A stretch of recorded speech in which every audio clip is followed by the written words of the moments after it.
ரம்யாதாஸ் kitchen சொந்தங்கள் அனைவருக்கும் வணக்கம். எல்லோரும் எப்படி இருக்கீங்க? நல்லா இருக்கீங்களா? நம்ம சொந்தங்கள் அனைவரும் நீண்ட ஆயுளோடும் ஆரோக்கியத்தோடும் இருக்கணும்னு ஆண்டவனை பிரார்த்தனை பண்ணிவிட்டு இன்றைக்கான வீடியோ என்னன்னு பார்க்கலாம். இன்றைக்கி உருளைக்கிழங்கு கேரட்டை பயன்படுத்தி ரெஸ்டாரண்ட் ஸ்டைலில் ஒரு ரிச்சான டேஸ்ட்டில் பூரிக்கு கிழங்கு ரெசிபி எப்படி பண்ணுறது அப்படிங்கிறத தான் பார்க்க போகிறோம்.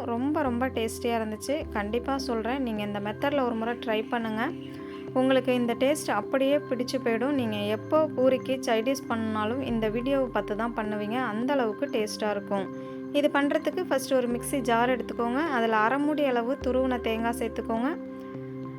கூடவே ஒரு கைப்பிடி அளவு பொட்டுக்கடலை, 1 டேபிள் ஸ்பூன் அளவு சோம்பு, 1 டீஸ்பூன் அளவு கசகசாவும் சேர்த்துக்கோங்க.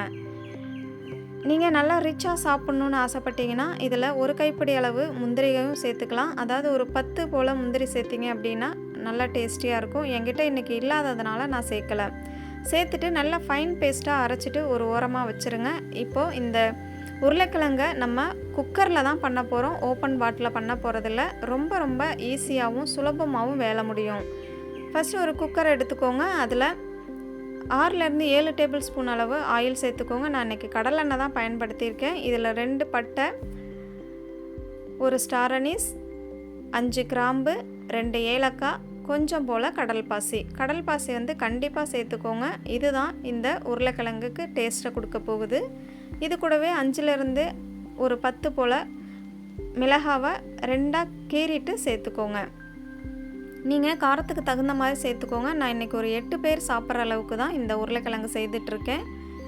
ஒரு 10 மிளகா போல் சேர்த்துக்கோங்க. மிளகா ரொம்ப சின்னதாக இருந்ததுனால நான் 10 சேர்த்துருக்கேன். நீங்கள் பெருசாக இருந்துச்சுன்னா 5லேருந்து 6 சேர்த்துக்கோங்க. காரம் கரெக்டாக இருக்கும்.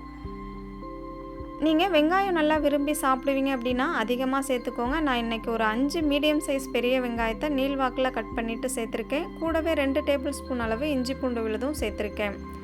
சேர்த்துட்டு நல்லா இதை வதக்கி கொடுங்க. வெங்காயம் கண்ணாடி பதம் வரட்டும், இஞ்சி பூண்டு பச்சை வாசனை போகட்டும். அதுக்கப்புறமா ஒரு 2 மீடியம் சைஸ் தக்காளியை நல்லா பொடுசாக கட் பண்ணிக்கோங்க. அப்போ தான் நல்லா வதங்கி வரும். நம்ம பூரியோட தொட்டு சாப்பிடும்போது அப்படியே எடுத்து சாப்பிடலாம். தனியாக எடுத்து வைக்க தேவையில்லை.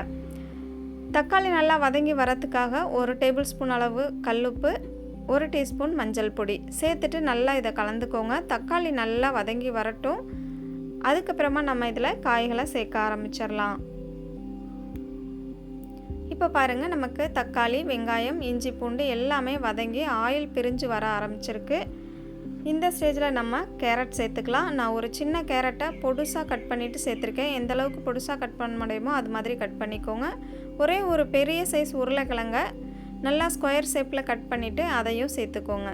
சேர்த்துட்டு 1 நிமிஷத்துக்கு மட்டும் இதை வதக்கி விட்டாலே போதும். நம்ம குக்கரில் வேக வைக்கும் போது காய் நல்லா சாஃப்டாக வெந்து வந்துடும். அது மட்டும் இல்லாமல் நம்ம சேர்த்துருக்க காயுமே சாஃப்டான ஐட்டம் தான். அதாவது கேரட், உருளைக்கிழங்கு சீக்கிரமாகவே வெந்து வந்துடும். இப்போது நல்லா 1 நிமிஷத்துக்கு வதக்கி விட்டதுக்கப்புறம் நம்ம அரைச்சி வச்சுருக்கோம் பார்த்திங்களா, தேங்காய், பொட்டுக்கடலை, அந்த பேஸ்ட்டையும் சேர்த்துருங்க. சேர்த்துட்டு ஜாரை அலசிட்டு தேவையான அளவு தண்ணி சேர்த்துக்கோங்க. கொஞ்சம் தண்ணி அதிகமாகவே சேர்க்க பாருங்கள். ஏன்னா நம்ம பொட்டுக்கடலை சேர்த்துருக்கிறதுனால இன்னமுமே இந்த உருளைக்கிழங்கு திக்காகி வரும்.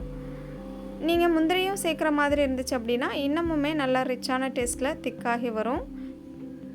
நல்லா தண்ணி சேர்த்துட்டு கலந்ததுக்கப்புறமா இதுக்கு உப்பு கரெக்டாக இருக்கா அப்படின்னு சொல்லிவிட்டு செக் பண்ணி பாருங்கள்.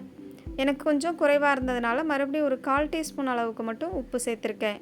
நான் இன்றைக்கி பூரிக்கு தான் செய்ய போகிறேன். இதை நம்ம சப்பாத்தி, புலாவ், வெரைட்டி ரைஸ் கூட நம்ம பயன்படுத்திக்கலாம். ரொம்ப டேஸ்ட்டாக இருக்கும். குக்கர் போட்டு மூடிட்டு ஒரு 5லேருந்து 6 விசில் போல் விட்டு எடுத்துக்கோங்க. காய் எல்லாமே சூப்பராக வெந்துடும். நீங்களும் ஒரு முறை இதே மெத்தடில் ட்ரை பண்ணி பார்த்துட்டு உங்களோட எக்ஸ்பீரியன்ஸ் எப்படி இருந்துச்சு, உங்களுக்கு பிடிச்சிருந்துச்சா இல்லையா அப்படிங்கிறத கண்டிப்பாக எங்களோட கமெண்டில் ஷேர்